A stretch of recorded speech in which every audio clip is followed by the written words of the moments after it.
Mr. Vinegar.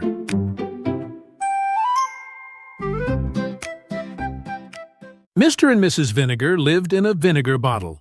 Now, one day, when Mr. Vinegar was from home, Mrs. Vinegar, who was a very good housewife, was busily sweeping her house, when an unlucky thump of the broom brought the whole house clitter-clatter, clitter-clatter, about her ears. In an agony of grief, she rushed forth to meet her husband. On seeing him, she exclaimed, "Oh, Mr. Vinegar, we are ruined. I have knocked the house down, and it is all to pieces."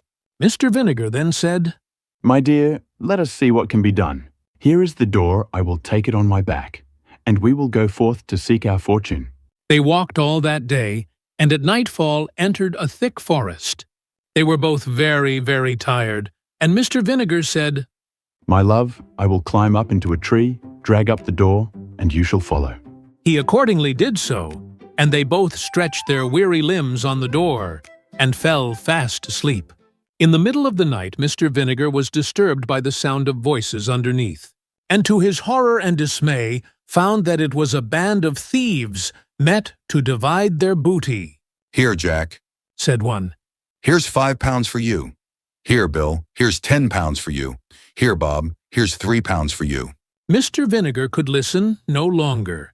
His terror was so great that he trembled and shook down the door on their heads. Away scampered the thieves, but Mr. Vinegar dared not quit his retreat till broad daylight. He then scrambled out of the tree and went to lift up the door. What did he see but a number of golden guineas? "Come down, Mrs. Vinegar," he cried. "Come down, I say, our fortune's made. Our fortune's made. Come down, I say."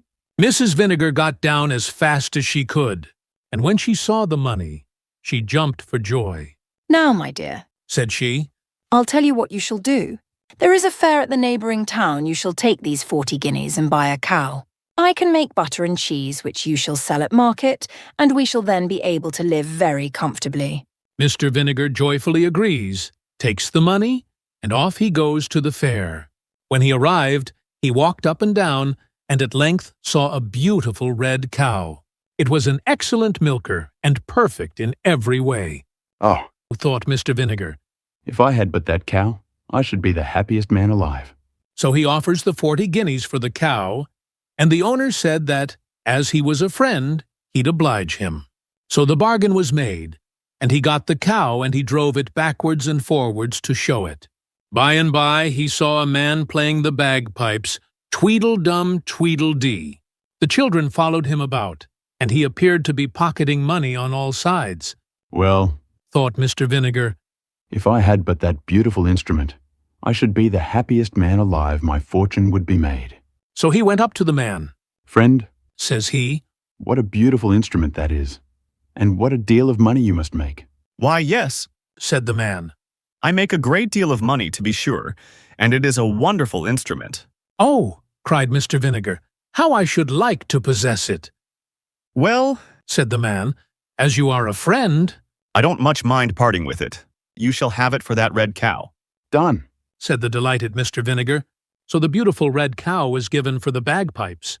He walked up and down with his purchase, but it was in vain he tried to play a tune, and instead of pocketing pence, the boys followed him hooting, laughing, and pelting poor Mr. Vinegar.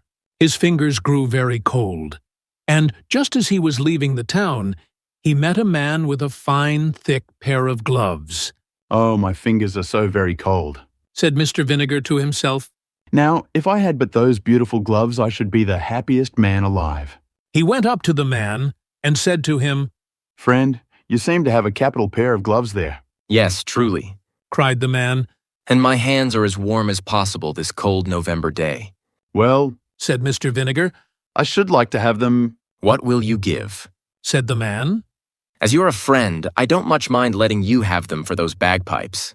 "Done!" cried Mr. Vinegar. He put on the gloves and felt perfectly happy as he trudged homewards. At last he grew very tired when he saw a man coming towards him with a good stout stick in his hand. "Oh," said Mr. Vinegar, "that I had but that stick. I should then be the happiest man alive." He said to the man, "Friend, what a rare good stick you have got." "Yes," said the man.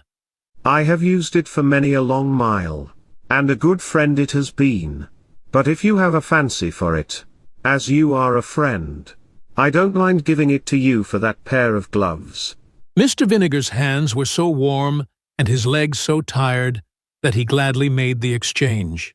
As he drew near to the wood where he had left his wife, he heard a parrot on a tree calling out his name. "Mr. Vinegar, you foolish man, you blockhead, you simpleton, you went to the fair and laid out all your money in buying a cow. Not content with that, you changed it for bagpipes, on which you could not play, and which were not worth 1/10 of the money. You fool!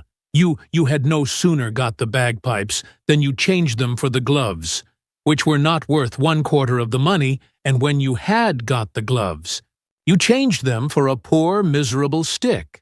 And now for your 40 guineas cow, bagpipes, and gloves, you have nothing to show but that poor miserable stick, which you might have cut in any hedge." On this the bird laughed, and Mr. Vinegar, falling into a violent rage, threw the stick at its head.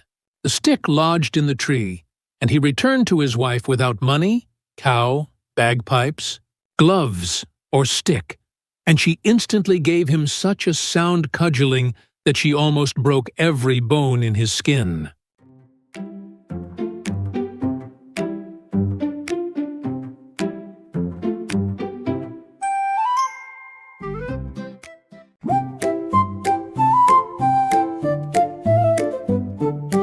Mr. Vinegar walked down the lane with his little bag swinging in the rain. He dreamed of luck and fortune bright, hoping today would treat him right. Oh, Mr. Vinegar, cheerful as can be, chasing silly dreams with childlike glee. Trouble comes and trouble goes, but he keeps smiling 'cause that's how life flows. He traded this and traded that until he ended up with nothing flat, but still he laughed and said with cheer, "A brand new day will soon be here." Oh, Mr. Vinegar, cheerful as can be, chasing silly dreams with childlike glee. Trouble comes and trouble goes, but he keeps smiling 'cause that's how